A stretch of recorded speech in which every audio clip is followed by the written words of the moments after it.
Hi, today I'd like to talk with you about the power of your story.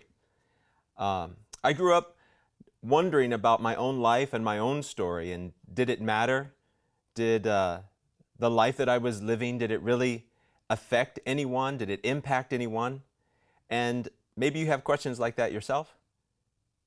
Today we want to look at the power of your story and how your story is impacted by God's love. How God's love desires to go into your life, into the story of your life, and bring about transformation in any situation that you're involved in, any place of pain or hardship or difficulty. We're going to look at how God's love goes into those places and how it transforms you. And to discover that it's not magic, it's actually something that you can choose. You can make a decision to be involved in God's love. And in making that decision, you discover His Spirit, you discover His nature, you discover who He is, and you begin a relationship with the Father who created you and who loves you, all on the basis of choosing love. So we're going to look at what does that look like. We want to begin by looking at a scripture in Romans chapter 8. It says, "Who shall separate us from the love of Christ? Shall trouble, or hardship, or persecution, or famine, or nakedness, or danger, or sword? No, in all these things we are more than conquerors through Him who loved us." So Paul begins with a question: who will separate us from the love of Christ? And the reason he asks this question is because we often feel separated from God's love. Those feelings come whenever we discover that we're in the middle of a trial or a hardship, or we're feeling pain of some kind. And in the midst of that pain, we wonder, where is God? Is He here? Does He listen to me? Does He see me? Am I really alone in my trouble? Do the prayers that I cry out to Him only go to my ceiling and not any farther? And we have those questions. And Paul wants to address those questions, and he does so really directly so that we can find comfort in a truth that we need to hold on to. And the question is, what will separate us from God's love? Will any hardship, will any pain, is there any struggle in life that God's love cannot be present to us? And Paul says, no. There is no trouble in this life that will separate you from God's love. And we need to hear that. We need the encouragement of knowing that that is a reality that we can stand in. Why? Because whenever we feel that something that we're involved in, some pain or hardship that we're in the midst of, if we feel that God's love is separate from us, then we become overwhelmed, we get lost, and ultimately we remain in darkness. And Paul is saying, you need to see so clearly that there is no trouble in this life that can come to you that can separate you from our Father. His love remains constant and faithful and present, and He will never leave you. Never. And we need the confidence of that reality. And in fact, Paul goes on to say something that is really remarkable. He says, it's actually in your hardship, in your trouble, in your persecution, in the midst of your pain, that you can rise up and overcome. In fact, you're to be more than a conqueror. How? Through Christ who loves you. So it's by engaging the love of Christ that we've discovered this power that enables us to rise up in the midst of our hardship. The pain that we are facing, the tragedy that is right in front of us, that's embracing us, that is filling us with tears and filling us with sorrow and grief. Maybe fear is wrapping all around us. God is saying, in the midst of that, you can stand up and overcome. How can He dare tell us that?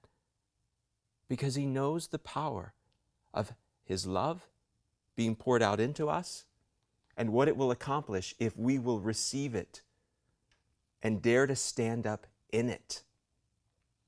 So how do we do that? Well, 2 Corinthians 10:4 tells us that life is about war. And it says so like this: the weapons that we fight with are not the weapons of the world. But the truth is that yes, they are. We often use the weapons of the world when we are in the midst of some kind of struggle or pain or adversity. What weapons do we use? Well, think about your life right now. When you are in trouble, when some hardship comes into your life, maybe a relationship that is now becoming difficult, or a situation that's really painful, what weapon do you use? Do you reach for anger? Do you reach for fear, worry? And then do you allow those weapons to stir inside of you and create decisions? And in that moment, you are now writing a story. The trouble that you're in the midst of, the pain that you're in the midst of, a story is being written now out of your fear or anger. And when that happens, God is not in it. He is still there and He loves you, but He's not writing your story. Your story really matters.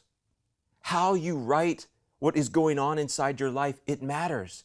Because God has said, in my love, you can stand up and overcome. So how do we do that? Well, He said, I give you weapons. And I want you to lay down the weapons of the world. Stop using anger. Stop using fear. Stop using manipulation and control. Stop going to your addictions. Stop using shame and blame. And instead discover that my weapons have power to lead you to life, to actually give you the strength to overcome what you're in the midst of. He says that His weapons have divine power to demolish strongholds. This is the good news that He wants us to discover. He came to love us, and He came to give us weapons that enable us to face life's battles. And in facing those battles, we reach for His weapons. And what do? They destroy strongholds. They destroy the works of the enemy. But we have to trust that His weapons are real. What are the weapons that He wants us to use? The weapons that He calls us to use is love. And you're very familiar with love. You've heard about love. You have heard that God is love. You've probably read the scripture in 1 Corinthians 13 that talks about love. We're going to look at it briefly right now. But these are actually weapons. It's not just beautiful wedding poetry. It's just not a concept that's nice. These are powerful weapons that when you and I learn to use them, we stand up and find the power of God to face life's adversity and pain and overcome. So let's look at these weapons. In 1 Corinthians 13, Paul says, "Now I will show you the most excellent way. If I speak with the tongues of men and of angels but do not have love, I've become a noisy gong or a clanging cymbal. And if I have the gift of prophecy and know all mysteries and all knowledge, and if I have all faith so as to remove mountains but do not have love, I am nothing." Wow. Paul is saying something that we really need to grasp. He's saying God provides us gifts, spiritual gifts that have great power. In fact, gifts that are amazing. But without God's love, these gifts do not bring us any value. It says, I am nothing if I use these without God's love. And often we can, and people do. And God is saying, I don't want you to take my gift and use it without my love. He also goes on to say, if I give my possessions to feed the poor and deliver my body to be burned, but do not have love, it profits me nothing. And here he's saying you can discover how to serve other people in need, but without love, it profits you nothing. You get no benefit in doing it. Others will benefit by your service, but you receive no benefit. Only love provides a benefit to your actions. So what is love? What are these weapons? Well, there's 6 of them.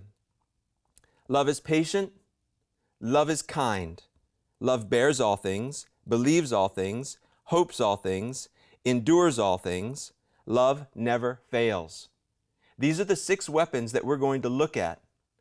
We're going to discover, how do you pick them up? What do they feel like? How heavy are they? What do they cause me to feel? What do they cause me to do? And we're going to see how God's weapons lead to overcoming power, We're going to do that through stories. So today there'll be lots of stories connected to these weapons. But we also need to look at one other thing. Love comes with a promise from God that it never fails. And we have to make a decision as to whether or not we really believe that. Do you believe that God's love never fails? Because every point in your life, every tragedy that comes to you, every place where you feel pain, and you do not believe that God's love never fails, then you will not reach for His weapon in your pain or your trouble.